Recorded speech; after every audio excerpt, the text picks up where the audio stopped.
North Korea has fired ballistic missiles yet again. Two short-range rockets were blasted off towards Japan. The missile launch was the 6th in 12 days. It came just an hour after Pyongyang slammed Washington for its UNSC move. United States called upon the members to discuss North Korea's October 3rd missile test over Japan. The West has accused China and Russia of enabling Kim Jong-un's provocative behavior. This is because both countries blocked attempts to impose sanctions on Pyongyang. Tensions have remained high in the Korean peninsula. A return of the USS Ronald Reagan in the region, that's not gone down well with Pyongyang. The country sees it as a serious threat to stability. The latest missile traveled over 4,500 kilometers away from North Korea, a distance that also puts the US territory of Guam within its trajectory. The flare-up has put one of US's closest allies, Japan, in a tough spot now.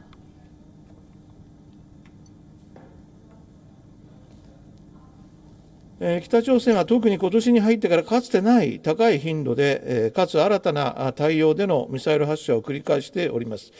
ここ数日も立て続けに弾道ミサイルを発射しており、9月末からの短期間でも6回目と挑発を執拗かつ一方的にエスカレートをさせています。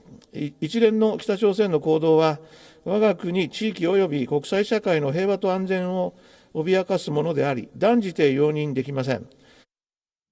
Now, the first launch likely covered a range of 350 kilometers, while the second one covered over 800 kilometers. The volley of missiles is being seen as a direct response to US, Japan and South Korea's joint drills. Now, in the past 10 days, Pyongyang has carried out 5 separate launches of 8 ballistic missiles. They've been fired over Japan for the first time in 5 years. The tensions have called for frequent meetings between White House National Security Advisor Jake Sullivan and his Japanese and South Korean counterparts. In response, there have been multiple statements of condemnation and a series of counter-missiles fired towards North Korea.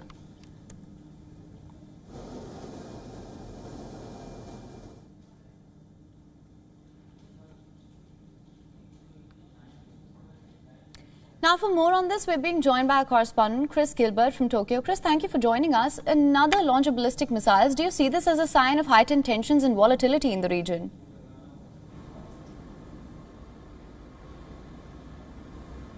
Well, it's certainly a continuation of the tit-for-tat back and forth drills and exercises by both North Korea and by the United States and South Korea. 2 missiles fired again from North Korea into the Sea of Japan this morning, 800 kilometers the furthest traveled, not far enough to enter Japanese waters, and for context, on Tuesday, far shorter than the 4,500 that the missile flew over Japan into the Pacific Ocean. However, it has been met with strong language again from Japan. The Prime Minister has said it's totally unacceptable. The Defense Minister has said that North Korea is acting unilaterally in provoking Japan, South Korea and the United States.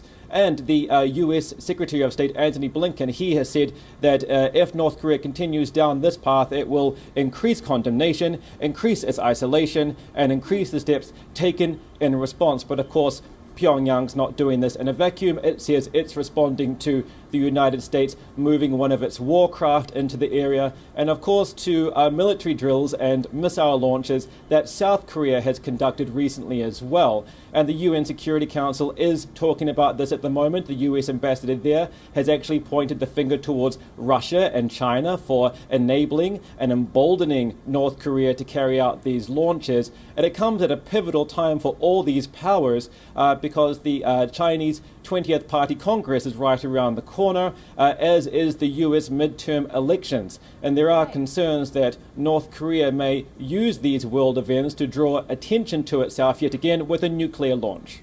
Right, absolutely. Also, what sort of response can we expect going forward? Is this back and forth set to continue? Do you see a negotiation or a dialogue for resolution of the same anytime soon?